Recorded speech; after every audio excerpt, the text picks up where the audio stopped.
Welcome you all on AEC plus digital platform of advance engineering classes. और आप सभी का फिर से स्वागत है लेक्चर नंबर 9 इस शंखनाद सीरीज के अंदर, जिसके अंदर हम यहाँ पर प्रेफरेंस वाइज एसएससीटी एग्जामिनेशन के लिए सब्जेक्ट का रिवीजन कर रहे हैं विद मिक्स्ड क्वेश्चन सीरीज। और यहाँ पर हम एक ही सेशन के अंदर 2-3 सब्जेक्ट से क्वेश्चंस यहाँ पर फ्रेम कर कर आपके साथ डिस्कस करते हैं। आज के सेशन के अंदर हम डिस्कस कर रहे हैं RCC, BMC and fluid mechanics.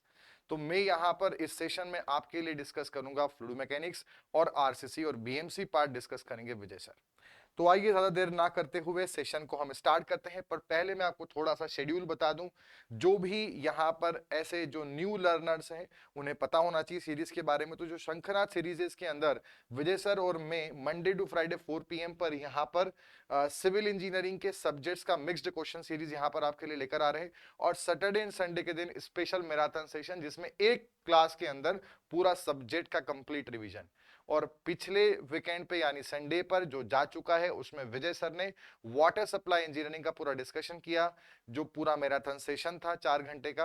अगर आपने नहीं देखा है और आप एनवायरमेंटल इंजीनियरिंग को रिवाइज करना चाहते हैं तो आप उस सेशन को देख सकते हैं।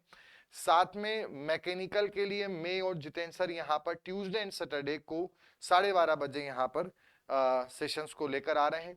साथ में नॉन टेक्निकल का जो हमारा पोर्शन है इसमें general awareness Ankur sir and Prashant sir यहाँ पर लेकर आ रहे हैं। और जो जनरल साइंस का पोर्शन है उसके अंदर अनामिका मैम सेशंस को लेकर आ रही हैं, जिसमें वो life science, physics and chemistry को डिस्कस कर रहे हैं।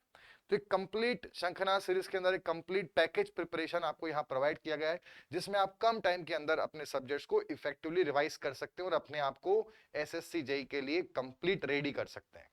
तो सेशन को स्टार्ट करते हैं। सबसे पहला क्वेश्चन यहाँ पर है, bluff body surface filling the blanks is smooth so that friction can be neglected, coincides with streamline, does not coincide with streamline और perpendicular to streamline। तो देखिए हमारे पास दो डिफरेंस आपको समझने होंगे। एक हमारे पास जो बॉडी होती है वो स्ट्रीमलाइन बॉडी होती है, और दूसरी हमारे पास जो बॉडी होती है वो ब्लफ बॉडी होती है। ठीक है, ब्लफ बॉडी हो गया और एक हो गया हमारे पास स्ट्रीमलाइन बॉडी। तो स्ट्रीमलाइन बॉडी में क्या होता है बच्चों, स्ट्रीमलाइन बॉडी जो होती है उसका जो सरफेस होता है वो स्ट्रीमलाइन से कॉन्साइड होता है, और जो ब्लफ बॉडी की सरफेस होती है वो स्ट्रीमलाइन से कॉन्साइड नहीं होती है। तो जैसे ये हमारी फ्लो की स्ट्रीमलाइन है, तो जो स्ट्रीमलाइंस हैं उसके साथ ये बॉडी जो है ये कॉन्साइड करेगी, इसका जो प्रोजेक्टेड एरिया है वो कम होगा। साथ में इसमें स्किन फ्रिक्शन ड्रैग जो होता है वो ज्यादा होगा, और जो प्रेशर ड्रैग होगा वो जीरो होगा या मिनिमम होगा। किसके अंदर, स्ट्रीमलाइन बॉडी के अंदर। प्रेशर ड्रैग कम, स्किन फ्रिक्शन ड्रैग ज्यादा।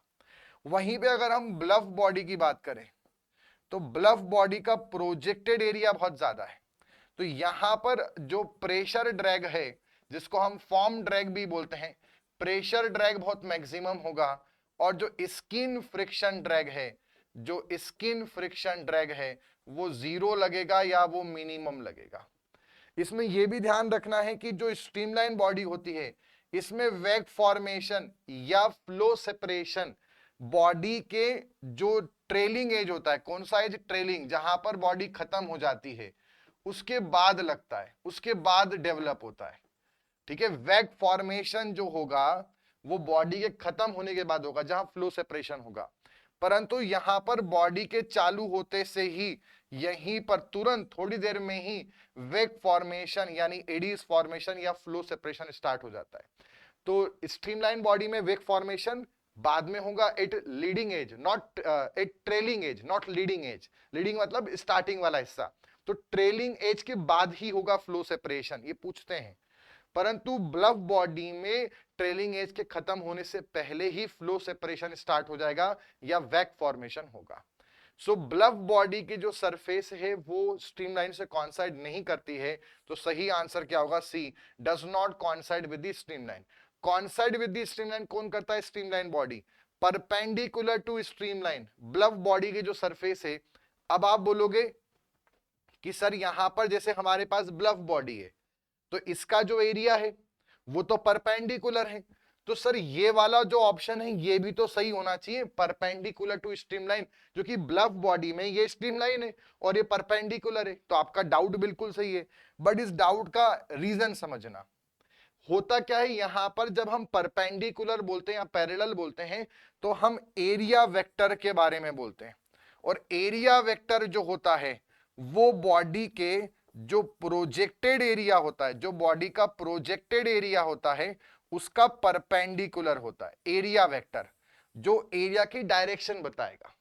अब जैसे यहां पर दो एरिया, एक एरिया ये है और एक एरिया ये है, तो बड़ा कौन सा है, ये वाला है, तो इसका जो एरिया वेक्टर हम डिसाइड करेंगे, आप बताएंगे, वो इस डायरेक्शन में बताएंगे। तो स्ट्रीमलाइन बॉडी में जो एरिया वेक्टर है वो फ्लो लाइन के क्या हुआ, परपेंडिकुलर हुआ, तो एरिया वेक्टर या एरिया परपेंडिकुलर स्ट्रीमलाइन में बोला जाएगा। आप ब्लफ बॉडी में देखो कौन सा एरिया बड़ा है, ये एरिया बड़ा है कि ये वाला एरिया बड़ा है, सर ये प्रोजेक्टेड एरिया बड़ा है, प्रोजेक्टेड एरिया का परपेंडिकुलर आप बनाओ, ये बन गया, तो ये इसका एरिया वेक्टर हो गया। अब यहां पर देखो एरिया वेक्टर और फ्लो लाइन पैरेलल है या परपेंडिकुलर है, पैरेलल है, तो स्ट्रीम ब्लफ बॉडी के अंदर जो हमारी स्ट्रीमलाइन होती है, जो एरिया वेक्टर होता है वो पैरेलल होता है स्ट्रीमलाइन के, और इसमें परपेंडिकुलर है। यहां एरिया की बात नहीं होती, यहां एरिया वेक्टर की बात होती है, और एरिया वेक्टर हमें सरफेस के परपेंडिकुलर, जो बड़ा सरफेस है उसके परपेंडिकुलर। अगला है centre of pressure on an inclined plane is, जैसे हमारे पास कोई भी एक इंक्लाइंड सरफेस है और ये किसी भी फ्लूइड के अंदर फ्री सरफेस के नीचे इसमें इमर्ज्ड है, ठीक है, ये इसकी एक्सिस हो गई बॉडी की, तो यहां पर बॉडी का जो सेंटर है, सेंट्रॉइड जो है, वहां से वहां तक की जो परपेंडिकुलर डिस्टेंस है वो एच बार होती है, और जब बॉडी पे यहां पर प्रेशर लगेगा, प्रेशर हमेशा सरफेस के कैसा होता है, परपेंडिकुलर ही होता है प्रेशर, तो अगर प्रेशर डायग्राम बनाएंगे तो वो ट्रेपेजॉइडल बनेगा, प्रेशर डायग्राम कैसा बनेगा, ट्रेपेजॉइडल बनेगा प्रेशर डायग्राम, ठीक है। तो इसका जो रिजल्टेंट फोर्स पास होगा, रिजल्टेंट फोर्स जहां पास होगा वहीं पर हमारा क्या आएगा, सेंटर ऑफ प्रेशर आएगा, और सेंटर ऑफ प्रेशर की परपेंडिकुलर डिस्टेंस क्या होती है, एच बार सीपी। तो क्वेश्चन में क्या पूछ रहा है, सेंटर ऑफ प्रेशर मतलब जहां एच बार सीपी होगा वो सेंट्रॉइड से तो हमेशा नीचे होगा ना। अगर ये जो प्रेशर डायग्राम है ये रेक्टेंगल बनता, ये रेक्टेंगल बनता, तो इसमें जो फोर्स है वो सीजी से पास होता, तो सेंटर ऑफ प्रेशर और सेंट्रॉइड एक ही हो जाता। पर ये डायग्राम ट्रेपेजॉइडल या ट्रायंगल बनेगा, थोड़ी सीजी उनकी नीचे होती है, इसलिए सेंटर ऑफ प्रेशर हमेशा नीचे होगा और सेंट्रॉइड ऊपर होगा। So always below the centroid, B answer.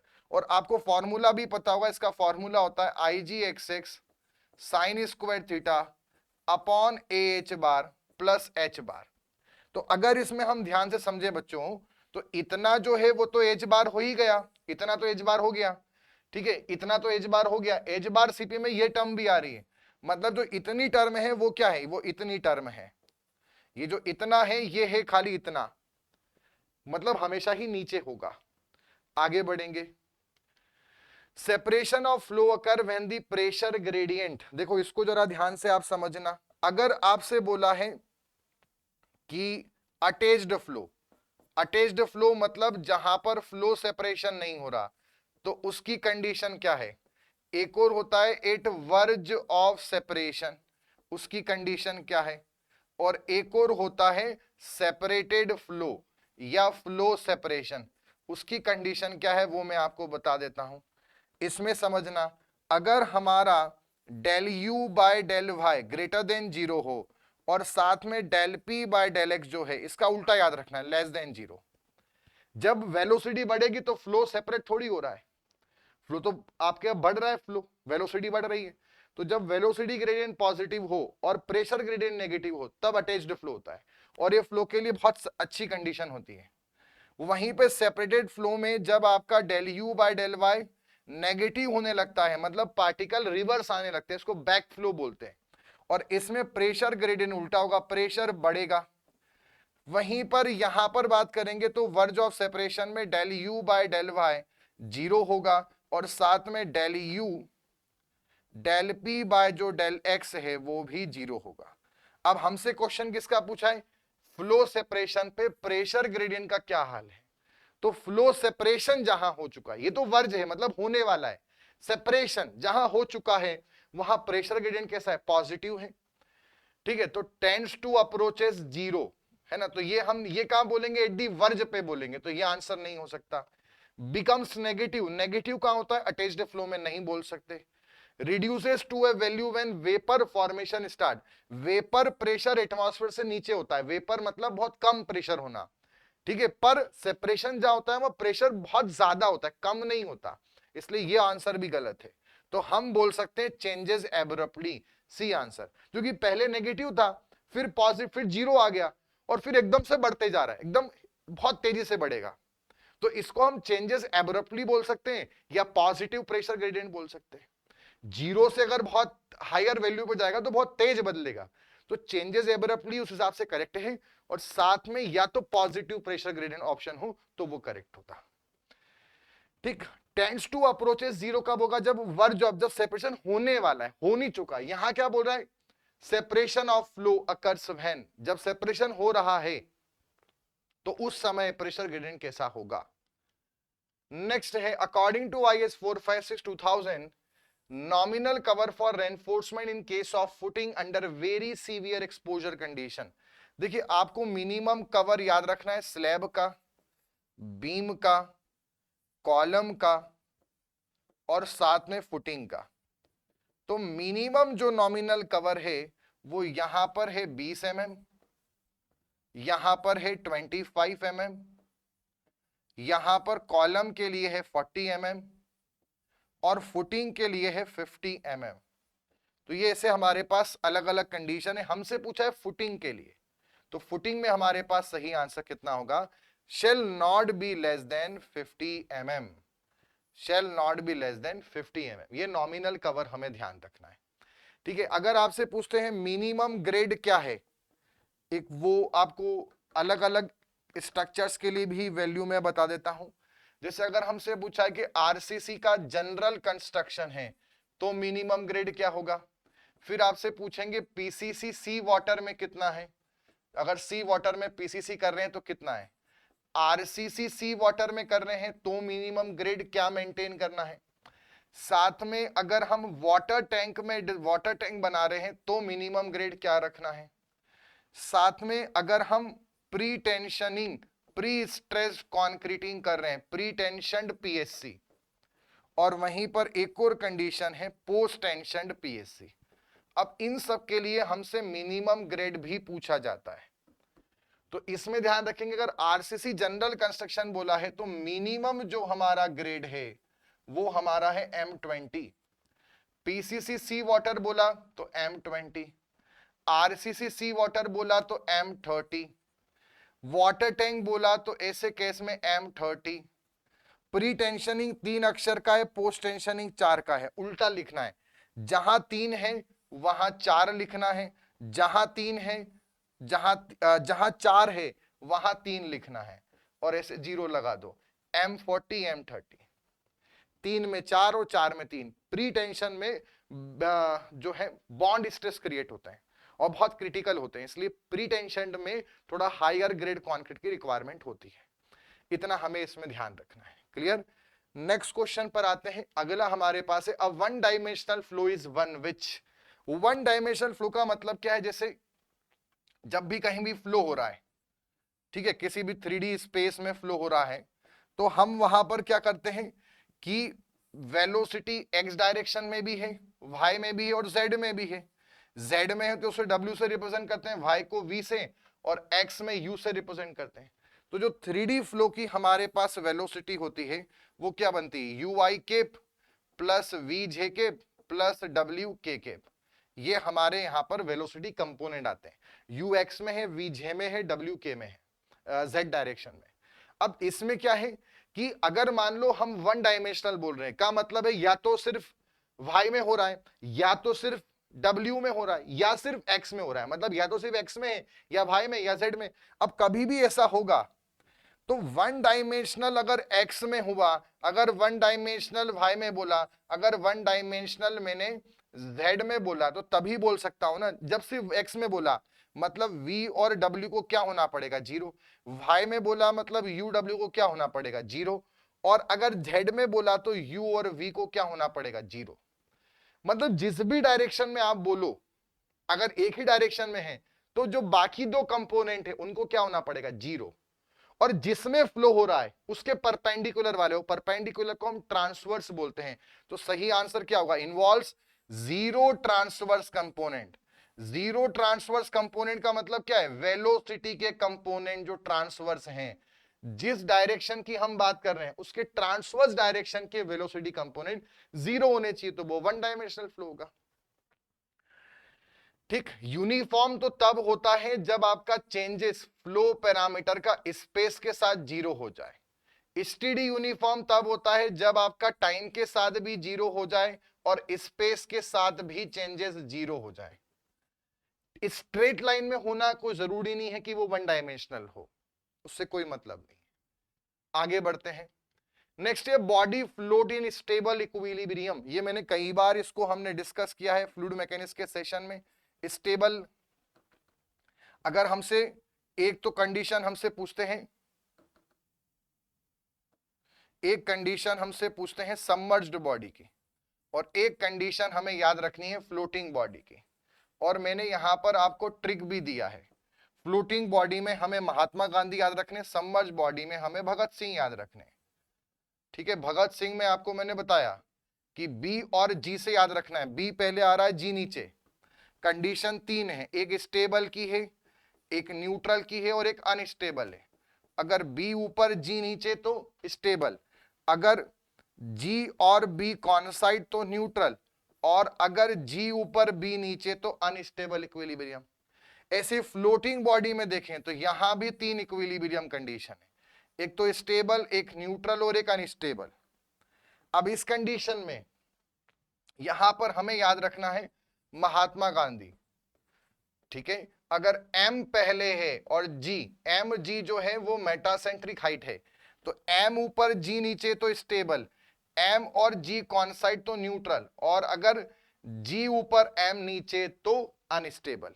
इसमें भी m से जब g तक डिस्टेंस नापते हैं उसे मेटासेंट्रिक हाइट बोलते हैं। मतलब जब मेटासेंट्रिक हाइट पॉजिटिव है तो स्टेबल, मेटासेंट्रिक हाइट जीरो है तो न्यूट्रल, और मेटासेंट्रिक हाइट नेगेटिव है लेस देन जीरो तो unstable equilibrium. So when metacenter is above center of gravity is the correct answer. Next, at the center line of pipe flowing under pressure when the velocity gradient is zero, the shear stress will be. Question ये बोला है कि हमारे पास एक pipe है और centre line है, और यहां पर सेंटर लाइन, ये हमारा सेंटर लाइन है पाइप का, और इसका जब हम ऐसे वेलोसिटी प्रोफाइल बनाए तो ये ऐसा कुछ हमें सेंटर लाइन पे देखने को मिला कि यहां तक तो वेलोसिटी वेरी कर रही थी और इस पॉइंट तक भी कर रही थी, पर क्या हुआ कि सेंटर लाइन के अगर आसपास हम देखें तो वेलोसिटी लगभग सेम हो गई। तो इसने बोला है सेंटर लाइन पे किसी प्रेशर पर वेलोसिटी ग्रेडियंट, मतलब वेलोसिटी में चेंज जीरो हो गया। वेलोसिटी ग्रेडियंट क्या होगा, जीरो, क्योंकि वेलोसिटी लगभग आपकी कांस्टेंट हो गई सेंटर लाइन के आसपास। उसके पहले वो वेरी कर रहा है, यहां वेरी कर रहा है, पर सेंटर लाइन के आसपास क्या हो गई, जीरो। तो शियर स्ट्रेस कितना होगा, तो शियर स्ट्रेस बराबर आप जानते हैं टाउ बराबर mu d u by d y, और इसकी जब हम वैल्यू निकालते हैं, जब ये जीरो आ गया तो ये भी जीरो आ जाएगा। ठीक है, तो इसमें ये ध्यान रखना कि ये हमारा यहां पर, और ऐसे हम डायग्राम के थ्रू भी इस बात को समझ सकते हैं। हमने ये देखा है कि जो शियर स्ट्रेस है उसका डायग्राम जो होता है पाइप फ्लो के लिए वो लीनियरली वेरी करता है। तो यहां पर ये हमारे पास क्या आ गया, शियर स्ट्रेस का डिस्ट्रीब्यूशन डायग्राम आ गया। और आप खुद देखो सेंटर पे शियर स्ट्रेस कितना है, जीरो। यहां पर शियर स्ट्रेस मैक्सिमम होता है, और ये जो शियर स्ट्रेस है इसको हम टाउ नॉट भी बोलते हैं। और टाउ नॉट जो होता है उसे हम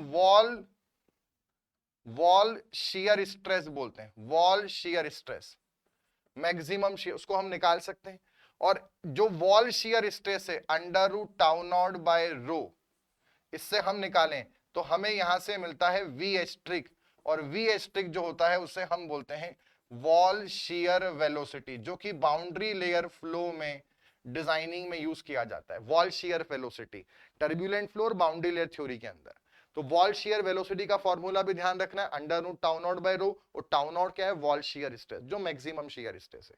शियर स्ट्रेस का डिस्ट्रीब्यूशन डायग्राम कैसा है, लीनियर, और वेलोसिटी का कैसा है, पैराबोलिक। तो इसका सही आंसर क्या होगा, 0। इसमें यह भी ध्यान रखना, मैं आपको लेमिनार फ्लो के लिए शियर स्ट्रेस की इक्वेशन बता देता हूं। लेमिनार फ्लो की अगर हम बात करेंगे यहां पर, तो अगर पाइप फ्लो के लिए हमसे पूछा जा रहा है, फॉर पाइप फ्लो, तो हमारा जो वेलोसिटी का वेरिएशन है टाउ नॉट का, शियर स्ट्रेस का इक्वेशन, वो होता है -r/2 del p by del x। ये शियर स्ट्रेस का इक्वेशन है। और अगर वेलोसिटी का, लोकल वेलोसिटी किसी लेयर की हमें चाहिए, तो -1/2 mu del p by del x into capital R square minus small r square, और यहां पर हमारे पास ये आएगा -1/4 म्यू, ये इसकी वैल्यू आती है। वहीं पर अगर हमसे पाइप फ्लो के बजाय फ्लो थ्रू पैरेलल प्लेट का पूछा जाए, फ्लो थ्रू पैरेलल प्लेट, तो इसमें शियर स्ट्रेस का इक्वेशन बताओ। तो इसमें मेन आप वेलोसिटी का याद रखो, ये होता है -1/2 mu del p by del x into hy minus y square. और जब शियर स्ट्रेस का निकालना है, तो उसी में हम क्या कर सकते हैं, टाउ बराबर म्यू du बाई dy, इसी को हम डिफरेंशिएट कर दें पार्शियली y के रिस्पेक्ट में, तो यहां पर क्या बनेगा, hy का क्या बन जाएगा, h, और माइनस वाई स्क्वायर क्या बन जाएगा, -2y। ठीक है, तो यहां पर हमारे पास आ जाएगा माइनस का म्यू से मल्टीप्लाई होगा म्यू, और अपॉन में 2 mu into del p by del x, और ये आ जाएगा हमारे पास h -2y, म्यू से म्यू कैंसिल, तो ये -1/2 del p by del x into h -2y। तो ये फ्लो थ्रू पैरेलल के लिए शियर की इक्वेशन है, ये पाइप फ्लो के लिए है, ये लोकल वेलोसिटी की इक्वेशन है पाइप फ्लो के लिए, और ये लोकल वेलोसिटी की इक्वेशन है फ्लो थ्रू पैरेलल प्लेट के लिए। h यहां पर दो पैरेलल प्लेट जो है, समानांतर प्लेट, उनके बीच का गैप है, डिस्टेंस है, और y दो लेयर के बीच की दूरी है, या किसी भी लेयर की दूरी है प्लेट से। इसमें एक और ध्यान रखना, फ्लो थ्रू पैरेलल प्लेट के अंदर इसे कोएट फ्लो भी बोलते हैं। क्या बोलते हैं, कोएट फ्लो। कोएट फ्लो कब बोलते हैं, जब कोई भी एक plate, any one plate is moving. ये जो इक्वेशन हम डिराइव करते हैं यहां पर, ये तब है जब दोनों प्लेट स्टेशनरी हों। अगर उनमें से एक भी प्लेट चलने लग जाए, तो ऐसे केस में जो स्पेशल फ्लो बनता है उसे कोएट फ्लो बोलते हैं। तो कोएट फ्लो संबंधित किससे है, फ्लो थ्रू पैरेलल प्लेट्स है। The grade of concrete M20 means that characteristic compressive strength 15 centimeter cube after 28 days given by। तो M20 जो है यहां पर, the grade of concrete M20 means that characteristic compressive strength, M20 का मतलब क्या है, जो characteristic compressive strength है M20 में, ये क्या बता रहा है M20 के अंदर। तो इसमें ध्यान रखना है कि M जो है वो मिक्स बताता है, mix of cements and gravel mixed in a particular proportion tested using 15 by 15 by 15 centimeter cubes and cured and tested after 28 days will give a minimum average compressive strength of 20 megapascal। तो ये हमें ध्यान रखना है, FC के कितना आता है यहां पर 20 मेगापास्कल। अगर हमसे आपसे पूछें कि M20 में हमारे पास रिस्क कितनी है, तो M20 में रिस्क है 5%। FM जो होता है, इसका फॉर्मूला होता है FCK प्लस 1.65 सिग्मा। ठीक है, इसमें कितनी रिस्क है, इसमें रिस्क है 50%। इसलिए हम डिजाइनिंग जो करते हैं वो FCK के अकॉर्डिंग करते हैं। ठीक, अगली चीज इसमें ध्यान रखनी है, अगर आपसे पूछें कि जो PM है उसमें कितनी रिस्क है, PM मतलब मीन लोड, तो मीन लोड में हमारे पास रिस्क होती है 50%, और PCK में कितनी रिस्क है, वहां पर है रिस्क 5%। और जो PCK है इसका फॉर्मूला होता है PM plus 1.65 sigma. PCK PM से बड़ा होता है, और वहीं पर FM FCK से बड़ा होता है। FM को टारगेट स्ट्रेंथ भी बोलते हैं। और अगर आपसे पूछें कि स्ट्रक्चर में, ये तो लोड और मटेरियल में कितनी रिस्क है, स्ट्रक्चर में रिस्क कितनी है फेल होने की, तो स्ट्रक्चर में रिस्क है 9.75%, और स्ट्रक्चर में सक्सेस फेल ना होने के चांसेस कितने हैं, प्रोबेबिलिटी कितनी है, तो आपका आंसर होगा 19.25%। सक्सेस के चांस 90.25, रिस्क के चांस 9.75। ठीक, और ये हमें यहां पे ध्यान रखना है। मटेरियल में रिस्क 5%, एफएम में रिस्क 50%, पीएम में रिस्क 50%, पीसीके में 5%। स्ट्रक्चर में रिस्क कितनी बन जाएगी, तो इन सबको कंक्लूड करें तो रिस्क बन जाती है स्ट्रक्चर में 9.75 और मटेरियल में 90 सक्सेस 90.25। सो इसका आंसर हो गया हमारे पास 20। अगला है for a gauge pressure A of -10.89 kilo pascal. यहां पर जो प्रेशर है वो माइनस का 10.89 है। What is the specific gravity of the gauge liquid be in the figure below. ये जो बी वाला लिक्विड है जो व्हाइट से हमें शो कर रखा है, इसका हमें बताना है इसका स्पेसिफिक ग्रेविटी कितना है। इक्वेशन लिखते हैं, सबसे पहले पीए से लिखेंगे। इक्वेशन क्या बनेगी, पीए। सबसे पहले पीए आ गया, यहां तक गए तो प्रेशर सेम होगा, फिर कहां जाएंगे, नीचे। नीचे आने पे क्या होता है, प्रेशर बढ़ता है, तो प्लस। अब इसका हमारे पास डेंसिटी कितना दे रखा है, 1.6, तो यहां पर ये आ गया हमारे पास 1.6 स्पेसिफिक ग्रेविटी इंटू 1000 करेंगे डेंसिटी के लिए। 1.6 इंटू 1000 करेंगे डेंसिटी के लिए, वाटर का मल्टीप्लाई कर दिया, ठीक है, इंटू में जी आ जाएगा और हाइट। तो यहां तक की हमारे हाइट कितनी, 3.2, और यहां तक का डेटम से कितना रखा, 2.743। इसको माइनस करना पड़ेगा, तो इसको माइनस करते हैं, तो हम 3.2 में से 2.743 माइनस करेंगे, ये आ गया 0.457। ठीक है, यहां तक आ गए। अब यहां से यहां तक का जो प्रेशर है ये पूरा कैंसिल हो जाएगा क्योंकि सेम है। यहां से आऊंगा तो लिखूंगा प्लस, नीचे जा रहे हैं और फिर उतना ही माइनस करना पड़ेगा, तो बात बराबर है। अब यहां से लेकर यहां तक का इतना पोर्शन का मुझे प्रेशर लिखना है। अब कहां जा रहे हैं, ऊपर। ऊपर आ रहे हैं मतलब माइनस। अब ये कौन है, रो एयर। एयर की, यहां पे एयर है तो एयर की डेंसिटी हमारे पास कितनी होती है, 1 इंटू कितना हो गया, जी, और यहां से यहां तक की हाइट, तो ये तो वैल्यू 2.743 है लेवल, और यहां का जो लेवल है वो 3.429 है। तो 3.429 में से हम माइनस कर दें 2.743, तो ये आ गया 0.686। उसके बाद यहां से यहां तक का प्रेशर कैंसल, फिर अब कहां आ रहे हैं, नीचे। नीचे आ रहे हैं मतलब अब प्लस होगा। अब वही फ्लूइड है जिसके बारे में हमें निकालना है, तो density of the fluid B into G, और यहां से यहां तक आएंगे तो प्लस होगा, और हाइट कितनी होगी, 3.429 में से हम 3.048 माइनस कर दें, इतना माइनस कर दें, तो ये डिफरेंस आ रहा है हमारे पास 0.381। उसके बाद यहां तक का जो प्रेशर है वो इससे कैंसिल हो जाएगा। फिर अब यहां पर हमारे पास क्या आ गया, एयर, और हमें ये बोला है गेज, तो हमें एटमॉस्फेयर को 0 मानना पड़ेगा, तो बराबर 0 लिख देते हैं। ये आपका मल्टी यूट्यूब मैनोमीटर पे क्वेश्चन है।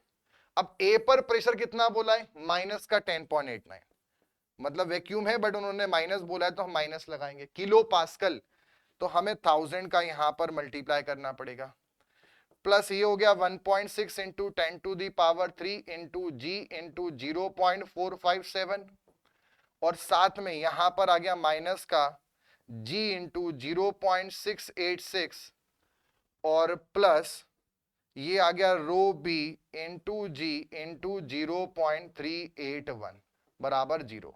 अब हम क्या करेंगे, इस पूरी इक्वेशन में डिवाइड करेंगे, किसका, रो वाटर का। रो वाटर कितना होता है, 1000, और इंटू जी का डिवाइड करेंगे। अब उससे इक्वेशन क्या बनेगी वो समझते हैं। जब डिवाइड करेंगे तो पहले तो 10.89 में पानी की डेंसिटी कितनी होती है, 1000, 1000 का डिवाइड करेंगे तो वो खत्म, और 10.89 में फिर जी को 10 मान लेते हैं, तो माइनस का 10.89 डिवाइडेड बाय 10, तो ये आ गया माइनस का 1.089। ठीक है, एक डेसिमल आगे चला गया, तो ये आ गया हमारे पास। इसमें हम डिवाइड करेंगे, 1000 गया, जी गया, तो ये बचेगा हमारा पास प्लस 1.6 इंटू 0.457। इस क्वेश्चन में थोड़ा कैलकुलेशन लेंदी है। फिर ये वाला माइनस करेंगे, जी खत्म, तो माइनस का जी खत्म हो गया, 0.686 इंटू 10 टू दी पावर -3 है ना, 1000 का डिवाइड करा है इसमें। साथ में क्योंकि यहां पे डेंसिटी एयर की थी जो कि 1 होती है, फिर रो बी जो हमें निकालना है उसमें रो वाटर का डिवाइड करेंगे तो वो उस फ्लूइड का स्पेसिफिक ग्रेविटी आ जाएगा जो निकालना है। स्पेसिफिक ग्रेविटी पूछा है, जी से जी कट गया और इनटू में 0.381 बराबर 0। अब जब इसको आप सॉल्व करेंगे पूरा, ये इतना पूरा टर्म माइनस का 1.089 plus 1.6 into 0.457 minus 0.686 to 10 to the power -3। इसको आप सॉल्व करेंगे तो ये पूरा आ रहा है 0.381। मतलब आपसे पास बन जाएगा स्पेसिफिक ग्रेविटी बी इंटू 0.381 बराबर, माइनस में आया था उधर जाएगा तो प्लस का 0.381 बन जाएगा। तो स्पेसिफिक ग्रेविटी बी की आ गई 1। मतलब वो फ्लूइड और कोई नहीं बल्कि वो कौन है, वाटर। वाटर की ही स्पेसिफिक ग्रेविटी 1 होती है। तो सही आंसर हो जाएगा ए आंसर। ठीक, next, when the adhesion between molecules of a fluid is greater than the adhesion between fluid and the glass, then the free level of the fluid in the glass tube dipped in the glass vessel will be। देखिए adhesion बोला है but इसको हम correctly cohesion बोल सकते हैं। तो ये सिंपल सा बोल रहा है कि दो फ्लूइड के बीच में होने वाला कोहेजन फ्लूइड और ग्लास के बीच में एडेशन से ज्यादा है। मतलब ये ऐसी कंडीशन है जिसमें कोहेजन ज्यादा है और एडेशन जो है, एडेशन हमेशा दो डिफरेंट पार्टिकल के बीच में और कोहेजन सेम मॉलिक्यूल के बीच में। तो फ्लूइड के बीच में जो कोहेजन है वो ज्यादा है और लिक्विड और ग्लास में जो एडेशन है वो कम है। ऐसे जो फ्लूइड होते हैं वो नॉन वेटिंग टाइप होते हैं और नॉन वेटिंग टाइप फ्लूइड के बीच में हमेशा यहां पर क्या होता है, कैपिलरी फॉल देखने को मिलता है। नॉन वेटिंग जो होते हैं वो कौन होते हैं, मरकरी, और मरकरी जैसे फ्लूइड के अंदर कैपिलरी फॉल देखने को मिलता है। तो सही आंसर क्या होगा, lower than the surface of liquid, liquid के सरफेस से कम। अगला था strength of the concrete shows an increase with. तो ये आपको ध्यान रखना है, कंक्रीट की जो स्ट्रेंथ है वो बढ़ती है बहुत सारे पैरामीटर पर एज पर भी डिपेंड करती है। ये क्वेश्चन हम पहले भी डिस्कस कर चुके हैं। Increase with the rate of loading, जैसे जैसे रेट ऑफ लोडिंग बढ़ाएंगे वैसे भी बढ़ेगी और एज के साथ भी बढ़ेगी। ठीक है, इसमें भी ध्यान रखना है कौन सी strength mainly rate of loading से प्रभावित होती है। तो मेन है कंप्रेसिव स्ट्रेंथ। टेंसाइल स्ट्रेंथ को इतना फर्क नहीं पड़ता, एक तो एज से बढ़ती है और जो कंप्रेसिव स्ट्रेंथ होती है ये आपके रेट ऑफ लोडिंग के भी डायरेक्टली प्रोपोर्शनल होती है। क्योंकि जब आप धीरे धीरे लोड को बढ़ाते जाएंगे तो इसमें क्या होता है कि आपका पार्टिकल शुरुआत में जब दबेंगे तो पास पास आएंगे, डेंसिटी बढ़ेगी। और इसमें भी ध्यान रखना, ऐसा नहीं होता कि बिल्कुल पूरा डायरेक्टली बढ़ते जा रहा है। आपका जो कंप्रेसिव स्ट्रेंथ होता है वो रेट ऑफ लोडिंग के साथ में पहले इंक्रीज होता है एंड देन डिक्रीज। ये बहुत इंपॉर्टेंट पॉइंट है, फर्स्ट इंक्रीज देन डिक्रीज। मतलब जैसे यहां पर कंप्रेसिव स्ट्रेंथ है, यहां पर रेट ऑफ लोडिंग है, तो जो इनका वेरिएशन होगा वो पहले सब बढ़ेगा और फिर घटेगा और फिर मटेरियल टूट जाएगा। तो पहले बढ़ता है फिर घटता है, ये बहुत इंपॉर्टेंट पॉइंट है। और वो भी कौन, कंप्रेसिव स्ट्रेंथ। टेंसाइल स्ट्रेंथ तो कम ही होगी क्योंकि आप किसी को खींचोगे तो वो उसकी स्ट्रेंथ कम होनी है। कंप्रेसिव क्यों बढ़ रही होगी, जैसे जैसे आप रेट ऑफ लोडिंग बढ़ाओगे तो उसमें वो पार्टिकल थोड़े पास पास में आएंगे, वॉइड्स कम होंगे, डेंसिटी बढ़ेगी, स्ट्रेंथ बढ़ेगी बड़े लिमिट तक, उसके बाद वो कम होगा। बट ऐसा ऑप्शन यहां पर नहीं है, depends on application of load. ठीक है, अनअफेक्टेड गलत है, कम होती ये भी नहीं बोल सकते, और increase with rate of loading ये बात सही है। तो जो स्ट्रेंथ है वो एज पे भी डिपेंड करती है और रेट ऑफ लोडिंग पर, और मेनली कंप्रेसिव स्ट्रेंथ, और वो भी पहले बढ़ती है फिर कम होती है। अगला है reinforcement provided in a rectangular RC beam of effective depth 500 is such that actual depth of neutral axis, actual depth हमें दे रखा है एक्सयू 300 mm, हम एलएसएम से कर रहे हैं, कुछ नहीं बोला है तो आरसीसी और स्टील में एलएसएम लगाना है। 300 mm from extreme compression fibre Fe415। तो इसमें पहले आप बैलेंस सेक्शन के लिए डेप्थ निकालो। एक्सयू लिम का फॉर्मूला कितना होता है, 0.53d, 0.48d एंड 0.46d। ये वाला होता है Fe415 के लिए। 0.48 इंटू डी कितना है हमारे पास 500। इसको जब निकालेंगे तो ये 199.2 mm, मतलब लगभग 200 के आसपास आएगा। भाई आप 500 का 0.48 कर लो, मतलब 0.5 मान लो, तो कितना होगा? 250 मान लो, बहुत से बहुत अप्रोक्सीमेटली। अब ये ठहरा 250 और ये ठहरा 300, मतलब जो एक्सयू है वो एक्सयू लिम से क्या आ रहा है? ज्यादा आ रहा है। तो ऐसे सेक्शन को हम क्या बोलते हैं? ओवर रेनफोर्स्ड सेक्शन बोलते हैं। तो सही आंसर है ओवर रेनफोर्स्ड सेक्शन, है ना। इसमें ध्यान रखना है, हमारे पास जो सेक्शन है उसमें एक होता है अंडर, एक है बैलेंस्ड, एक है ओवर। तो अंडर रेनफोर्स सेक्शन जो होता है उसमें एक्सयू लेस देन एक्सयू लिम है, उसमें एक्सयू इक्वल एक्सयू लिम है, और यहां पर एक्सयू मोर देन एक्सयू लिम है। यहां पर आपका सिर्फ कॉन्क्रीट फेल होता है, only concrete, compression failure, brittle failure. यहां पे कॉन्क्रीट और स्टील दोनों साथ में फेल होते हैं, और यहां पर आपका पहले स्टील होता है, first steel, first ductile, first tension failure, then compression, then brittle और देन कॉन्क्रीट। WSM ये बोलता है कि सिर्फ स्टील फेल होता है अंडर में, बट LSM बोलता है कि पहले स्टील बाद में कॉन्क्रीट, क्योंकि स्टील डक्टाइल है और डक्टाइल फेलर कभी भी फाइनल अल्टीमेट फेलर नहीं हो सकता। वो सिर्फ एक मार्किंग होती है कि हाँ स्ट्रक्चर टूटने वाला है। डक्टाइल फेलर से सिर्फ आपको इंडिकेशंस मिलते हैं फेल होने के। स्ट्रक्चर कोई भी अल्टीमेटली फेल तभी होगा जब कॉन्क्रीट फेल हो, कंप्रेशन ब्रिटल फेलर हो। अगला हमारे पास है 300 by 300 mm RC column is reinforced with 8 bars 4 bars of 12 cross 12 dia, मतलब 8 बार और 4 बार हमने दे रखी मेन बार में। तो कुल मिलाकर आप समझो क्वेश्चन में थोड़ा सा यहाँ पे जो फ्रेमिंग की गई थी क्वेश्चन की थोड़ी सी उटपटांग थी, बट ठीक है। 8 बार 4 बार 12 और 12 mm की, मतलब मेन बार दे रखी हैं।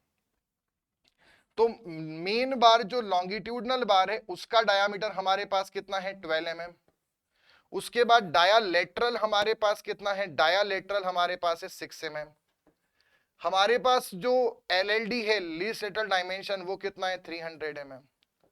तो हमारे पास इस कंडीशन में जो लेटरल टाइस का स्पेसिंग का फॉर्मूला होता है, लेटरल टाइस का स्पेसिंग का फॉर्मूला वो होता है spacing should not be more than LLD और dia lateral into 48, dia longitudinal into 16, और साथ में यहां पर आ जाता है 300 mm, whichever is less. इसमें एक और बात समझना, डाया लॉन्गिट्यूडनल अगर बहुत सारे हैं तो जितना छोटा आंसर आएगा उतना उचित है, तो इसमें स्मॉलर लेंगे। अब जैसे यहां तो क्या क्वेश्चन में बोला है कि 8 बार लिए 4 बार लिए और दोनों 12-12 mm की बार दी हमने मेन बार, तो दोनों जितनी भी वैरायटी ऑफ मेन बार दी है सबका डाया सेम है। अलग अलग होता, एक 12 की होती, एक 16 की होती, तो फिर 12 वाली यहां पे लेते। Dia longitudinal smaller into 16। अब LLD की वैल्यू कितनी हमारे पास? 300। ये है हमारे पास लेटरल का डाया 6, और 6 इंटू 48 हम करेंगे तो ये कुछ 288 के आसपास आएगा। 12 इंटू 16 करेंगे तो लगभग 192 आएगा। अब 300, 300, 288, 192 में स्मॉलर कौन है? 192, तो ये आंसर है। वहीं पर डाया लेटरल टाइस का पूछें तो should not be less then, इसका कॉन्सेप्ट है डाया लॉन्गिट्यूडनल बाय 4 और 6 mm विच एवर इज मोर। और जब यहां पे मोर हमें चाहिए तो जितना ये बड़ा वाला है लार्जर उतना अच्छा होगा, लार्जर यहां पे आना चाहिए। और लास्ट एक और मैं आपको बता दूं, जो हमारे पास स्पाइरल टाइज होती हैं, स्पाइरल टाइज, हेलिकल टाइज, उनका डाया का फॉर्मूला तो वही है जो लेटरल का है, इनकी पिच का फॉर्मूला अलग है। तो पिच में आप ध्यान रखना, अगर आपसे मैक्सिमम पिच का पूछें तो should not be more then 75 mm और diameter of core divided by 6। और अगर आपको पिच का मिनिमम पूछा जाए तो मिनिमम पिच ध्यान रखना should not be less than 3 times the डायालेटरल और 25 mm whichever is more. ठीक है। और अगर आपको हेलिकली रेनफोर्स्ड कॉलम जो स्पाइरल टाइप जिनमें देते हैं वो सिर्फ सर्कुलर कॉलम में ही करते हैं, ध्यान रखना, सिर्फ सर्कुलर कॉलम में ही हम दे सकते हैं। लेटरल हम रेक्टेंगल, स्क्वायर, सर्कल तीनों में दे सकते हैं, बट पिच या जो हेलिकल टाइज है, स्पाइरल टाइज है, वो सिर्फ हम किस में दे सकते हैं? सर्कुलर में। और जो हेलिकली रेनफोर्स्ड कॉलम है उसकी लोड कैपेसिटी लेटरल वाले से कितनी होती है, तो 5% ज्यादा, मतलब 1.05 टाइम्स, 5% मोर होती है। ये इसमें ध्यान रखना है हेलिकल टाइज में। इसकी पिच मैक्सिमम इतनी हो सकती है, मिनिमम इतनी, बट पिच निकालने का फॉर्मूला क्या है, तो पिच को अगर फाइंड करना है तो उसका फॉर्मूला याद रखना, VH upon VC greater than equal to 0.36 AG upon AC minus 1 into FCK upon FY। FCK FY पता है, grade of concrete steel, AG है ग्रॉस एरिया, AC है कोर एरिया, और VH है volume of helical wire for 1 metre length, और VC है volume of core for 1 metre length. यहां से हम पिच निकालते हैं, तो फॉर्मूला ध्यान रखना।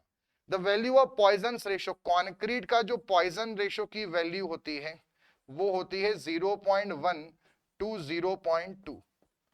तो इसमें कौन सा मैच हो रहा है, बी आंसर मैच हो रहा है, तो B will be the correct answer. Concrete का अगर थर्मल कोएफिशिएंट पूछें तो 10 से 12 इंटू 10 टू दी पावर -6 पर डिग्री सेल्सियस होता है। अगर कॉन्क्रीट का आपसे श्रिंकेज स्ट्रेन पूछे 28 दिन पर, श्रिंकेज स्ट्रेन, तो इसका आंसर है 3 इंटू 10 टू दी पावर -4। अगर आपसे कॉन्क्रीट का क्रीप स्ट्रेन पूछे 28 दिन के लिए, तो इसका आंसर है 5 इंटू 10 टू दी पावर -4। और अगर दोनों टोटल स्ट्रेन पूछे श्रिंकेज प्लस क्रीप, तो आंसर होगा 8 इंटू 10 टू दी पावर -4। ठीक, इतना आपको मेनली इसमें प्रॉपर्टीज में से ध्यान रखना है ना। यंग मॉड्यूलस पूछे अगर कॉन्क्रीट का, तो हमें ईसी बोलेंगे और वो होगा 5000 रूट FCK, और इसमें हमने क्रीप कंसिडर नहीं करा। बट अगर क्रीप वाला पूछें तो आंसर होगा यहां पर 5000 root FCK upon 1 plus theta. इसमें क्रीप कंसिडर कर कर ये वैल्यू है। ठीक है, तो इतनी प्रॉपर्टीज आपको इसमें ध्यान रखनी। अगला क्वेश्चन है, what is the minimum period before striking the formwork to RCC स्लैब। फॉर्मवर्क को रिमूव करने का, तो उसकी टेबल मैंने आपको बताई थी। अगर वर्टिकल फॉर्मवर्क है, वर्टिकल फॉर्मवर्क है या साइड फॉर्मवर्क है, तो उसका अलग नियम है, चाहे बीम हो, स्लैब हो, कुछ भी हो, या कॉलम हो, बीम हो, स्लैब हो, कॉलम हो। कॉलम में वर्टिकल बोल सकते हैं और बीम स्लैब में साइड फॉर्मवर्क। वहीं पर जो हमारा सॉफिट फॉर्मवर्क है, सॉफिट फॉर्मवर्क मतलब बॉटम फॉर्मवर्क, ठीक है। और फिर जो प्रॉप है उसे कब रिमूव करना है, प्रॉप का रिमूवल पीरियड, प्रॉप मतलब सपोर्ट जिनको वापस से लगा देते हैं। तो इसमें नियम है, ये तो हमें 16 से 24 घंटे तक हटा देना है साइड फॉर्मवर्क। जो सॉफिट फॉर्मवर्क है, तो स्लैब में इसका नियम है 3 दिन, 3 दिन बाद नीचे बॉटम फॉर्मवर्क हटा देना है, और बीम के अंदर नियम है 7 दिन। वहीं पर जब इसमें फॉर्मवर्क 3 दिन में हटाया, तो अगर हमारे पास स्लैब है और स्लैब का जो स्पान है वो 4.5 मीटर तक है, तो ऐसे में 7 दिन में हटा देना है। वहीं पर स्पान स्लैब का 4.5 से ज्यादा है, तो 14 दिन में हटा देना है। बीम में जहां 7 दिन में फॉर्मवर्क हट रहा है, वहीं पर प्लॉप जो बास बल्ली सेंटरिंग शटरिंग होते हैं बीम के अंदर और आर्च के अंदर भी यही नियम है। अगर स्पान 6 मीटर तक है तो 14 दिन में हटाना है, और अगर 6 से ज्यादा हमारा स्पान है तो हमें 21 दिन में हटाना है। यह ध्यान रखना है। क्लियर है। दूसरा, क्यूरिंग पीरियड आपसे पूछ सकते हैं। ओपीसी जो है, इसका जो क्यूरिंग पीरियड है वो हमारे पास है 7 दिन, और अगर उसमें आपका हॉट वेदर क्लाइमेट है तो 10 दिन। वहीं पर जो पीपीसी है उसमें मिनरल एडमिक्सचर है, तो नॉर्मल कंडीशन में क्यूरिंग पीरियड उसका है 10 दिन, और अगर हॉट वेदर क्लाइमेट है तो उसमें है 14 डेज पीपीसी का। ये क्यूरिंग पीरियड आपको ध्यान रखना है। मतलब हॉट वेदर क्लाइमेट में थोड़ा हम ज्यादा क्यूरिंग पीरियड मेंटेन करते हैं। तो इसका आंसर क्या है, हमसे क्या पूछा है, मिनिमम फॉर्मवर्क बोला है, स्लैब बोला है, formwork slab, formwork slab, slab formwork slab, ये साइड फॉर्मवर्क नहीं बोला है, फॉर्मवर्क बोला है स्लैब, स्लैब मतलब 3 दिन, तो answer will be 3 days. Next हमारे पास है addition of sugar in concrete results. तो यहां से हमारा बीएमसी का पोर्शन स्टार्ट होता है, जिसको विजय सर कंटिन्यू करेंगे। ठीक है, तो आगे आप कंटिन्यू करेंगे विजय सर के साथ बीएमसी पोर्शन। चलिए तो अब बात करते हैं। जो क्वेश्चन है हमारे पास, ये है हमारे पास बिल्डिंग मटेरियल्स है। तो ज़रा इसको देखते हैं अब कि कैसे इसको हमें सॉल्व करना है। देखो क्वेश्चन पूछा है addition of sugar in concrete results in. तो कॉन्क्रीट में शुगर डालने से होगा क्या। देखो पहले तो ये समझो कि शुगर कंटेंट जो है वो कॉन्क्रीट में अलग अलग तरीके से बिहेव करता है। अगर शुगर का कंटेंट हमने ऐड किया है हमारे पास, if it is less than 0.05%, किसके रिस्पेक्ट में, by weight of water, water के वेट के रिस्पेक्ट में। तो बाय वेट ऑफ वाटर, इससे हमें कोई हार्मफुल इफेक्ट नहीं होता, नो हार्मफुल इफेक्ट, कोई हार्मफुल इफेक्ट नहीं होता। लेकिन एक बात ध्यान रखिएगा, अगर शुगर कंटेंट हमारे पास नियरली 0.15% के बराबर हो जाए by the weight of the water, तो ये काम करता है एक रिटार्डर की तरह। किसकी तरह काम करता है, रिटार्डर की तरह काम करता है। और रिटार्डर के साथ, रिटार्डर की तरह काम करेगा तो ये इनिशियल स्ट्रेंथ को क्या करेगा, रिड्यूस करेगा। जो अर्ली स्ट्रेंथ है वो अर्ली स्ट्रेंथ को तो रिड्यूस कराता है, लेकिन साथ में जो हमारे पास प्रोग्रेसिव स्ट्रेंथ है, या फिर बात कहूं 28 दिन की स्ट्रेंथ है, 28 डे स्ट्रेंथ, 28 डे स्ट्रेंथ को बढ़ाने का काम करता है। अगर वहीं पर इसका परसेंटेज बढ़ा दिया जाए 0.20 मान लेते हैं, तो 0.20% by the weight of the water से ये हमारे पास एक एक्सेलरेटर की तरह काम करेगा, एक एक्सेलरेटर की तरह काम करेगा। और एक्सेलरेटर की तरह काम करने वाला अर्ली स्ट्रेंथ को बढ़ाता है, अर्ली स्ट्रेंथ को बढ़ाता है। और वहीं पर जो 28 डे की स्ट्रेंथ है उसे क्या करता है, कम करता है। तो यहां पूछा है addition of sugar in the concrete results in what. तो ये हमारे पास क्या डिक्रीज करने काम कर रहा है, नहीं, क्वांटिटी नहीं बोली गई है। हमें मान के चलना पड़ेगा कि हम थोड़ी मात्रा में मान के चले। क्वेश्चन जो है वो सही तरीके से पूछा जाना चाहिए था, increase in setting time by about 4 hours, सही आंसर हो जाएगा, क्योंकि नियरली 5 घंटे के लगभग लगभग जो है ये हमारे सेटिंग टाइम को बढ़ाता है। रिटार्डर में इतना ये जो है वो तेज कर देता है। अब ऑप्शन जो है वो यहां पर हमारे पास decrease in setting time by 1 hour, तो जो पहले आधे घंटे होता है उसको 1 घंटे से कम तो कर नहीं सकते, मतलब कम कर ही नहीं पाएंगे। जो ऑलरेडी आधे घंटे का सेटिंग टाइम होता है उसे 4 घंटे से कम करना पॉसिबल ही नहीं है। वो यहाँ पर इंक्रीज वाला ऑप्शन ही आ सकता है। 1 घंटे से बढ़ाना वो हमारा पास जिप्सम कंटेंट कम करके भी हो सकता है। शुगर से हम 4 से 5 घंटे तक बढ़ा सकते हैं। ठीक है, तो आंसर क्या हो जाएगा, B is going to be the, यहां पर आंसर गलत डला हुआ है, this is the wrong answer. ये हमारे पास आंसर क्या हो जाएगा, 4 घंटे will be the correct answer. ठीक है, ध्यान रखिएगा इसको। Coming on to the next question that we have, shrinkage of concrete is directly proportional to. Concrete का श्रिंकेज डायरेक्टली किसके प्रोपोर्शनल है। तो पहले समझते हैं श्रिंकेज क्यों होगा।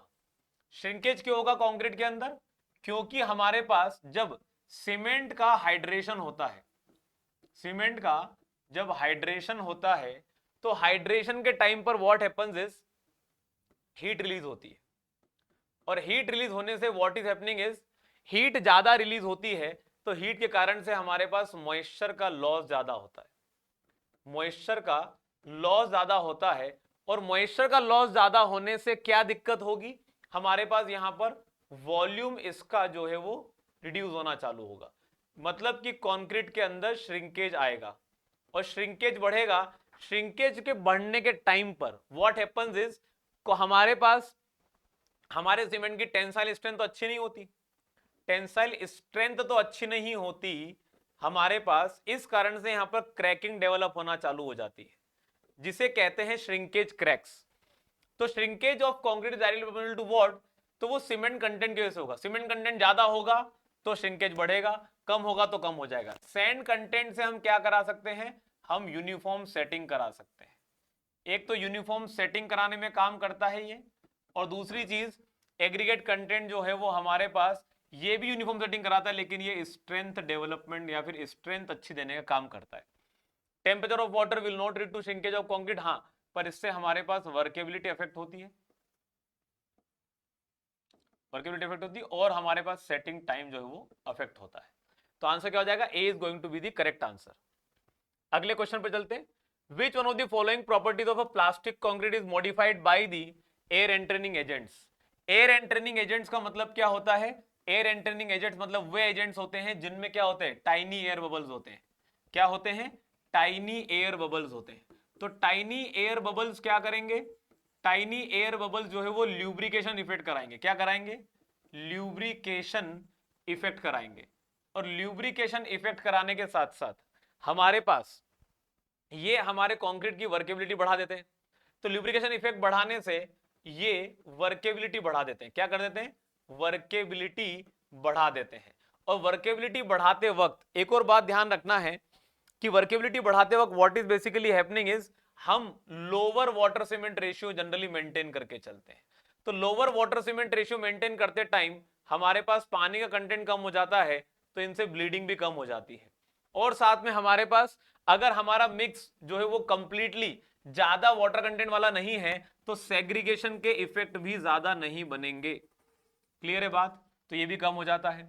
अब बात करते हैं कि ये एयर एंटरिंग एजेंट्स लेकर कहां से आएंगे। या तो हम वुड रेजिन यूज कर लें, या तो हम वुड रेजिन का इस्तेमाल कर लें, या फिर हम एनिमल और या फिर हमारे पास एनिमल ऑयल्स का इस्तेमाल कर सकते हैं, प्लांट ऑयल्स का इस्तेमाल कर सकते हैं, फैट्स का इस्तेमाल कर सकते हैं। ये सब चीजें जो है वो यहां पर एयर एंटरिंग एजेंट्स की तरह काम आती है। तो आंसर क्या हो जाएगा यहां पर, all the options are correct. ठीक है, अगले क्वेश्चन पर आते हैं। A concrete in which dry coarse aggregate are first packed to have the least voids and then the cement and mortar is injected under pressure to fill all the voids resulting in a very dense concrete। चलिए ठीक है, अब जरा देखो पहले इनके बारे में समझते हैं क्या होता है ये एरेट कॉन्क्रीट। एरेट कॉन्क्रीट मतलब हमारे पास यहां पर एरेटेड एयर जो है वो यहां पर डाली जाती है। तो एयर यहां पर जो है वो छोड़ी जाती है, एयर इज लेफ्ट हियर, यहां पर छोड़ी जाती है, जिससे कि हमारे पास हम या तो फोम की मदद से कर लो या फिर हम लाइट वेट कंक्रीट बना लो। यही इस तरीके से एरेटेड कंक्रीट बनाया जाता है। ठीक है, तो ध्यान रखिएगा यहां पर क्या किया जा रहा है, हमारे पास हमारे कंक्रीट को लाइट वेट कंक्रीट बनाने के लिए फोमिंग एजेंट का इस्तेमाल करके या फिर हमारे पास प्यूमिक स्टोन का इस्तेमाल करके हम जो है हमारे एग्रीगेट्स को सॉरी कंक्रीट को हम जो है वो एरेटेड कंक्रीट बेसिकली इसे कहते हैं। ठीक है, बात करते हैं no fines concrete. No fines concrete में क्या होता है, जो फाइन मटेरियल है वो फाइन मटेरियल को एलिमिनेट करते हैं, फाइल मटेरियल को एलिमिनेट करते हैं। तो इसको एलिमिनेट करने से कंक्रीट के अंदर सिर्फ क्या होता है, सिर्फ क्या होगा आपके पास, सीमेंट होगी और सीमेंट के साथ में कोर्स एग्रीगेट होंगे। यहां पर आपके पास जो है जो पूरा का पूरा मिक्स बनता है वो थोड़ा सा लाइट वेट कॉन्क्रीट बनता है। तो नो फाइन्स कॉन्क्रीट भी लाइट वेट कॉन्क्रीट है, एरेट कॉन्क्रीट भी लाइट वेट कॉन्क्रीट है। वैक्यूम कॉन्क्रीट में क्या करता है, हम वैक्यूम अप्लाई कराते हैं। क्या कराते हैं, वैक्यूम अप्लाई कराते हैं। तो जो वैक्यूम अप्लाई कराते हैं, ये वैक्यूम अप्लाई करने से एक्सेस वाटर को निकाल लिया जाता है, excess water is taken out. तो एक्सेस वाटर को बाहर निकाल लिया जाता है, जिससे कि हम क्या कर पाते हैं, हम ब्लीडिंग को कंट्रोल कर पाते हैं, ब्लीडिंग को कंट्रोल कर पाते हैं। ये वैक्यूम कॉन्क्रीट होता है। एक होता है प्री पैक्ड कॉन्क्रीट, मतलब हमने पहले सिर्फ कोर्स एग्रीगेट लिए, कोर्स एग्रीगेट को सीमेंट स्लरी के साथ मिक्स कराया और इसे प्रॉपरली कॉम्पैक्ट कराया। फिर थोड़ा ये ड्राई हो जाने के बाद हम जो है अब हमारा कंक्रीट मास जो है वो ऑलमोस्ट हार्डनिंग की कैटेगरी में आ रहा है। अब इसके अंदर जहां जहां वॉइड बचे वहां पर हम सीमेंट सैंड का मोर्टार इंजेक्ट कराते हैं प्रेशर से, जो सारे के सारे वॉइड्स को फिल कर ले। तो इस तरीके से हम ज्यादा डेंसर कंक्रीट बना पाते हैं। आंसर यहां से क्या होगा, A is going to be the correct answer. अगला क्वेश्चन है हमारे पास, for protection from the frost concrete should be. Frost से कंक्रीट को बचाना है तो क्या करना पड़ेगा। चलो ठीक है, देखो पहले समझो कंडीशन क्या होती है। जब हमारे पास कोई कंक्रीट बनता है तो कंक्रीट बनते time what is the condition, कि कंक्रीट बनते टाइम हमारे पास हमारा जो कंक्रीट होता है उसमें वॉइड्स रह जाते हैं। अब इन वॉइड्स में कल को अगर मान लो कि वाटर फिल हुआ और हमारे पास टेम्परेचर डाउन हुआ, तो टेम्परेचर डाउन होने पर उसी वाटर का क्या बन जाएगा, अब आइस बन जाएगा। और आइस में क्या होता है, वॉल्यूम बढ़ता है। तो वॉल्यूम के बढ़ने की वजह से यहाँ पर क्रैक, माइनर क्रैक डेवलप होना चालू हो जाएंगे अंदर ही अंदर, जिससे कंक्रीट की स्ट्रेंथ अफेक्ट होती है, जिससे कंक्रीट की स्ट्रेंथ अफेक्ट होती है और साथ में ड्यूरेबिलिटी अफेक्ट होती है, साथ में ड्यूरेबिलिटी अफेक्ट होती है। कंक्रीट की स्ट्रेंथ चाहे शेयर की बात कर लो, टेंसाइल की बात कर लो या कॉम्प्रेसिव की बात कर लो, सब अफेक्ट होती है। तो होता क्या है कि कंक्रीट में अगर वॉइड्स ही ना छोड़े जाए तो हमारे पास वहां पर वाटर ही नहीं आएगा, वाटर ही नहीं आएगा तो टेम्परेचर डाउन होने पर आइस ही नहीं बनेगा, और आइस ही नहीं बनेगा तो ये सब दिक्कतें ही नहीं होगी। तो जनरली हमारे पास वॉइड्स अगर इनको हम मिनिमाइज कर दें, इनको अगर हम मिनिमाइज कर दें तो उसी को कहते हैं डेंसनेस। क्या कहते हैं उसको? डेंसनेस। बात समझिएगा जरा, फ्री फ्रॉम क्रैक वाला कंक्रीट बनाने से कोई फर्क नहीं पड़ता, क्योंकि क्रैक अगर रहा तो क्रैक के अंदर पानी तो जाएगा, लेकिन पानी जाने पर जब ये आइस बनेगा तो चूंकि क्रैक से पानी को वापस वॉल्यूमेट्रिक एक्सपांशन होते हुए पानी बाहर आ सकता है, तो पानी बाहर आने पर वॉल्यूम के बढ़ने पर हमारे पास वहां पर वॉल्यूम के बढ़ने पर वहां पर क्रैक नहीं आएगा, पानी बाहर आ जाएगा, जिससे कि फर्दर क्रैक्स नहीं बढ़ेंगे, तो उससे कोई फर्क पड़ता नहीं है। ठीक है, ऑल ऑफ द ऑप्शन अगर करेक्ट हो नहीं सकता। Addition between mortar and aggregate should be perfect, ये सिर्फ स्ट्रेंथ के लिए रिस्पॉन्सिबल है, हमारे पास ये क्रॉस सेक्शन से कोई मतलब नहीं होता। आंसर क्या हो जाएगा? A is going to be the correct answer. अगला क्वेश्चन है हमारे पास, in order to have segregation in concrete dropping height should not be less than. तो पहले समझो कि सेग्रीगेशन कैसे होगा, या सेग्रीगेशन का मतलब क्या है? सेग्रीगेशन का मतलब है separation, separation of constituents from mix. Mix जो मिक्स बना है हमारे पास, उस मिक्स में से अगर हमारे कॉन्स्टिट्यूएंट सेपरेट होते हैं, अगर हमारे कॉन्स्टिट्यूएंट सेपरेट होते हैं मिक्स में से, तो उसी को सेग्रीगेशन बेसिकली कहा जाता है। तो सेग्रीगेशन हमारे पास कब होगा? अगर हमारे पास इफ ड्रॉप हाइट, अगर ड्रॉप हाइट हमारे पास लेस देन 50 सेंटीमीटर है, तो हमारे पास सेग्रीगेशन जो है वो नहीं हो सकता। सेग्रीगेशन नहीं हो सकता क्यों? क्योंकि इतना तेज इंपैक्ट नहीं होगा कि हम इतनी नीचे से डालें तो हमारे पास जो है वो क्या नहीं हो सके, या फिर सेग्रीगेशन हो सके, ऐसी कंडीशन बनी नहीं सकती। हाँ, लेकिन अगर आपके पास अगर ड्रॉप हाइट जो है हमारे पास, if it is greater than 1.5 metre, 1.5 metre से ऊपर की है, यहीं से अगर हमने जो है वो कंक्रीट गिरा दिया, इसी हाइट से गिरा दिया, तो ऐसे में हमारे पास जो है वो सेग्रीगेशन होगा ही होगा, क्योंकि इंपैक्ट ज्यादा मिल रहा है इस केस में, तो सेग्रीगेशन इस केस में हो जाता है। तो पूछा जाता है कभी कभी, इन ऑर्डर टू प्रिवेंट, इसकी जगह अगर लिख दे प्रिवेंट, इसकी जगह अगर लिख दे प्रिवेंट, तो सेग्रीगेशन को प्रिवेंट करने के लिए, सेग्रीगेशन नहीं हो इसके लिए हमें हमारी हाइट को 1.5 मीटर से कम ही रखना पड़ेगा। और अगर हमारे पास हमें सेग्रीगेशन करवाना है तो हमें 50 सेंटीमीटर से ऊपर जाना ही पड़ेगा। ठीक है, कहां जाना पड़ेगा?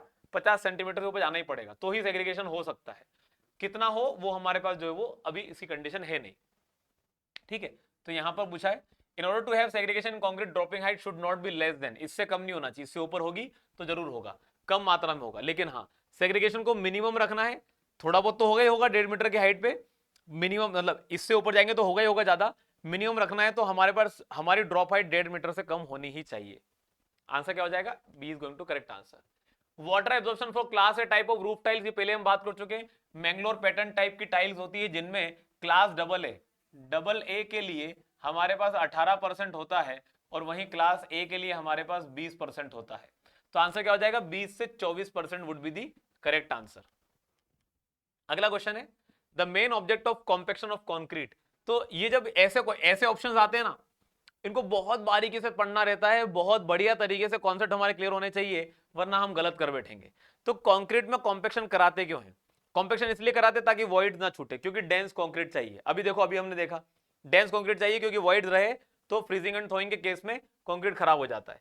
तो हमारे पास टू एलिमिनेट एयर होल्स, बिल्कुल सही बात है, एयर होल्स हटा देंगे तो मैक्सिमम डेंसिटी मिलेगी, डेंसिटी अच्छी बढ़ेगी, बिल्कुल सही बात है। और ऐसे में हमारे पास अगर वॉइड नहीं रहे तो to get intimate contact between the concrete and embedded material, ये बात भी बिल्कुल सही है। हमारे पास all the options are correct, यही हमारे पास कंडीशन होती है कि कॉम्पेक्शन ऑफ कंक्रीट क्यों कराया जाता है, ताकि ये सब चीजें अचीव हो सके, और ये चीजें अचीव होंगी तो ही हमारे पास हमारा कंक्रीट जो है वो बेहतर मिलेगा। कॉम्पेक्शन कराते किससे हैं? नीडल वाइब्रेटर से। या फिर सरफेस वाइब्रेटर, या फिर फॉर्मवर्क वाइब्रेटर, या फिर और किससे कराएंगे, टेबल वाइब्रेटर। इसी को क्या कहते हैं, स्क्रीड सरफेस।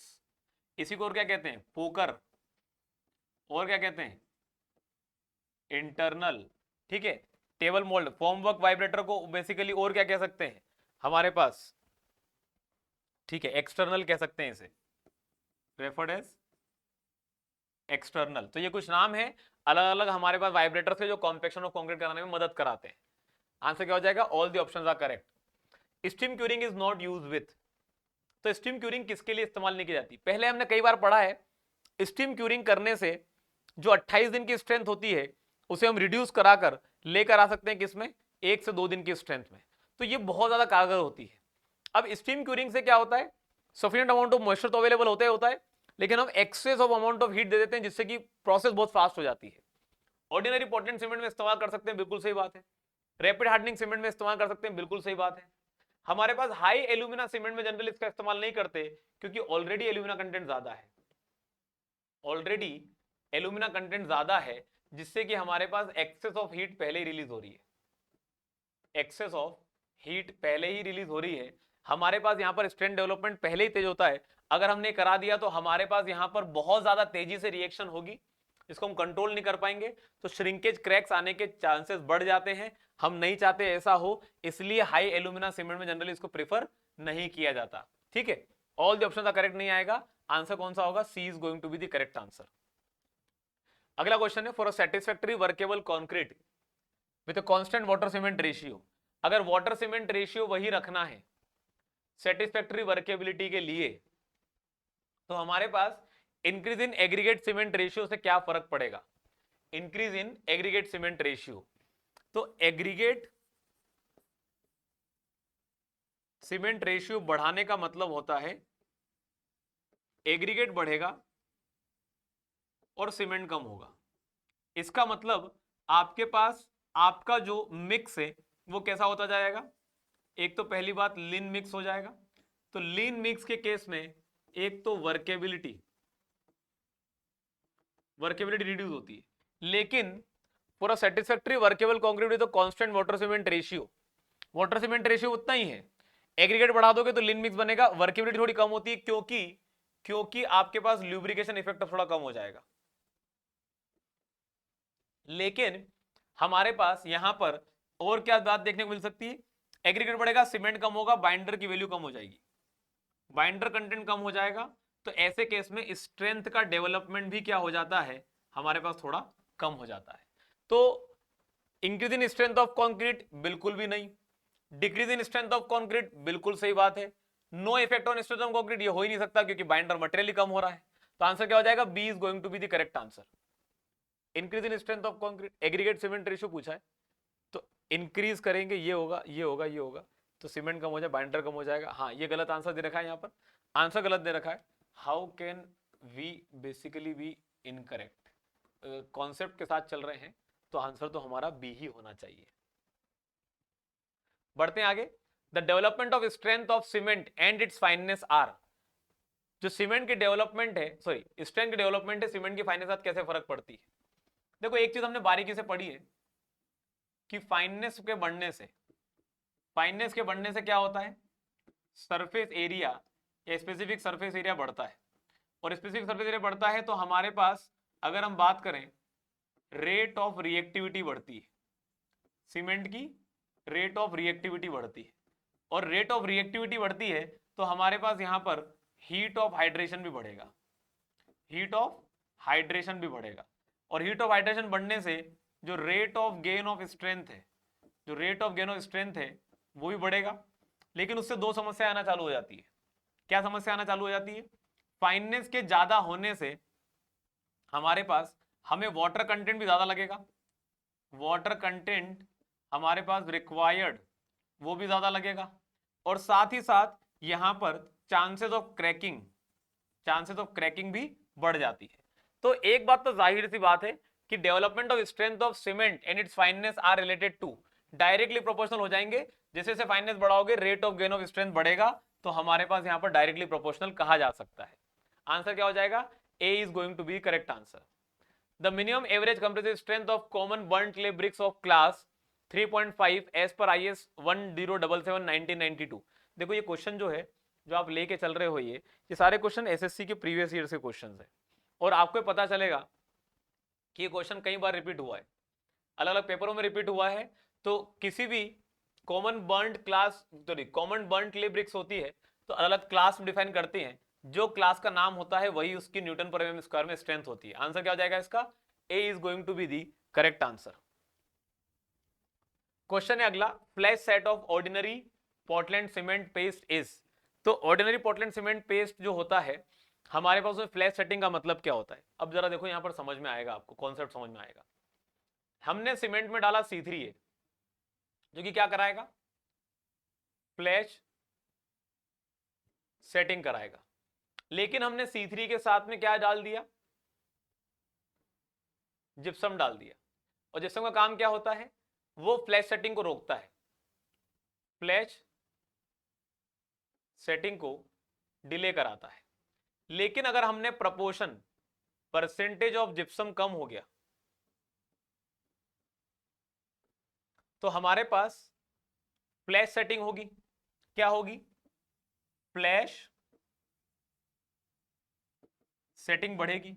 और फ्लैश सेटिंग बढ़ते वक्त होता क्या है, फिर high amount of heat energy release होने से सरफेस हमारे पास जो है वो सख्त होना चालू होता है, लेकिन अंदर से नरम ही होता है, या फिर हमारे पास स्ट्रेंथ डेवलपमेंट नहीं हो पाता, क्योंकि C3A कंटेंट स्ट्रेंथ डेवलपमेंट करा ही नहीं सकता, वो सिर्फ फ्लैश सेटिंग करा सकता है। तो सेटिंग तो अच्छी देखने को मिलती है, ऐसा लगता है कि भाई हार्ड हो गया, लेकिन हार्ड होता नहीं है एक्चुअली में। तो ये जो फ्लैश सेटिंग अब होती है इसे कहते हैं प्री मेच्योर हार्डनिंग। क्या कहते हैं इसे? Pre mature hardening. कि हार्डनिंग जिस टाइम पे होनी चाहिए उसके पहले ही लग रही है, लेकिन वो हार्डनिंग एक्चुअली में है नहीं, तो उसे कहते हैं pre mature hardening. Surface hardening नहीं कह सकते इसे, क्योंकि भाई रिएक्शन तो पूरे में हो रही है, सिर्फ सरफेस पे तो हो नहीं रही। तो पूरे में हो रही तो सिर्फ सरफेस हार्डनिंग कहना बेकार होगा। Hardening without development of heat of hydration, ऐसा हो ही नहीं सकता, हार्डनिंग हो ही नहीं रही यहाँ पर। यहाँ पर हीट ऑफ हाइड्रेशन तो डेवलप हो ही रही है, तो ये भी हो नहीं सकता आंसर। आंसर क्या हो जाएगा? A is going to be the correct answer. अगला क्वेश्चन क्या है हमारे पास? The calcine product of cement production is known as, क्या कहते हैं? तो देखो सीमेंट में आपको पता होगा जो रॉ मटेरियल होता है, जो रॉ मटेरियल होता है, इस रॉ मटेरियल को हम रॉ मटेरियल ही कहते हैं। कब कब तक? अप टू मिक्सिंग या क्रशिंग या प्रपोर्शनिंग या फिर ग्राइंड या फिर हमारे पास बर्निंग तक। और बर्निंग के बाद हमारे पास जो है मटेरियल को कहा जाता है clinker. After burning, after burning हमारा जो मटेरियल होता है वो केमिकली रिएक्ट कर चुका होता है, नया कंपाउंड बन चुका होता है, तो बर्निंग के बाद इसे क्लिंकर कहा जाता है। ठीक है, और इनकी साइज कितनी होती है? यूजुअली 2 mm से लेकर हमारे पास 20 mm तक जाती है इनकी साइज। ठीक है, क्लिंकर जो होता है, ये क्लिंकर हमारे पास जो जब बाहर निकलता है तो इसकी कूलिंग कराई जाती है, इसकी कूलिंग कराई जाती है बर्निंग के बाहर, मतलब किल्न से बाहर निकालने पर। तो कूलिंग में ये 1200 डिग्री सेल्सियस से हमारे पास जो है 500 डिग्री सेल्सियस तक, और 500 डिग्री सेल्सियस से हमारे रूम टेम्परेचर तक, हमारे रूम टेम्परेचर तक आने में लगभग यहाँ पर 15 मिनट का समय, और लगभग यहाँ पर 15 से 20 मिनट का समय लगता है। This is referred as ambient cooling. क्या कहते हैं इसको? एम्बिएंट कूलिंग कहते हैं। तो आंसर क्या होगा? सिलिका तो हमारा जो है वो रॉ इंग्रेडिएंट है, gypsum is raw ingredient, ashes हम डालते हैं नहीं इसके अंदर। आंसर क्या होगा? Clinker would be the correct answer. अगला क्वेश्चन है, the durability of concrete is affected by. तो ड्यूरेबिलिटी का मतलब क्या होता है?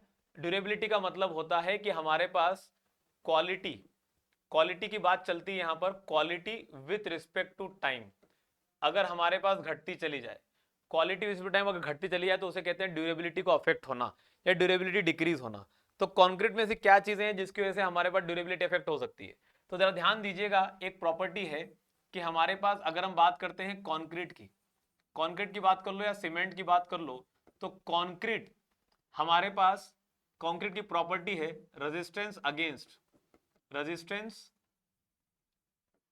अगेंस्ट वेदरिंग या फिर और केमिकल अटैक। इसी को बेसिकली हम क्या कहते हैं, इसकी ड्यूरेबिलिटी। क्या कहते हैं इसको? ड्यूरेबिलिटी। भाई कितना ज्यादा ड्यूरेबल होगा तो वो इसी से पता चलेगा कि भाई कितने लंबे समय तक वो रेजिस्टेंस ऑफर कर सकता है। तो यहां पर हमारे पास हमें चेक करना है कि अगर किसी केमिकल के अटैक से हमारा कंक्रीट रेजिस्ट नहीं कर पाता है तो वो हमारे लिए क्या हो जाएगा, ड्यूरेबिलिटी को अफेक्ट कराना हो जाएगा। जनरली एल्कोहल है इन सारे ऑप्शन में से जिससे हमारा कंक्रीट अफेक्ट नहीं होता, क्योंकि एल्कोहल है, समय के साथ उड़ जाएगा कंक्रीट के ऊपर से, लंबे समय तक रिएक्शन करके हमारे कंक्रीट की प्रॉपर्टीज को अफेक्ट नहीं करेगा। तो साइडर हो गया, विनेगर हो गया। तो एग्जांपल देता हूं मैं, जैसे कि क्या क्या चीजें हैं जो कि हमारे कंक्रीट की ड्यूरेबिलिटी अफेक्ट करेगी। तो क्या क्या अफेक्ट करेगी, तो हमारे पास केमिकल्स हो गए जिनमें से आप यहां पर जो एग्जांपल लिखे हैं, साइडर हो गया, विनेगर हो गया, एसिड हो गया, एल्कली हो गया, ये सब हो गए हमारे पास। इसके अलावा अगर हम बात करते हैं तो हमारा सीमेंट कंटेंट अगर कम हो गया तो भी ड्यूरेबिलिटी इफेक्ट हो जाएगी। इसके अलावा हमारे पास एग्रीगेट अल्कली रिएक्शन अगर हो गया तो भी हमारी ड्यूरेबिलिटी इफेक्ट हो जाएगी। या फिर इसके अलावा अगर हम बात करें तो हमारा एग्रीगेट सरफेस प्रॉपर्टी अगर हार्डनेस अच्छी नहीं हुई तो समय के साथ वो डिग्रेड कर जाएगी और हमारी जो ड्यूरेबिलिटी अफेक्ट हो जाएगी। इसके अलावा हमारे पास वाटर सीमेंट रेशियो अगर ज़्यादा अच्छा, मतलब ज़्यादा हो गया तो फिर कंक्रीट लंबे समय तक चल नहीं पाएगा। इसके अलावा अगर बात करें तो हमारे पास सल्फेट अटैक कंक्रीट को समय के साथ फ्लैकी बना देता है, तो फ्लैक निकलना चालू होता है, सल्फेट अटैक से हमारे पास जो है वो दिक्कत है।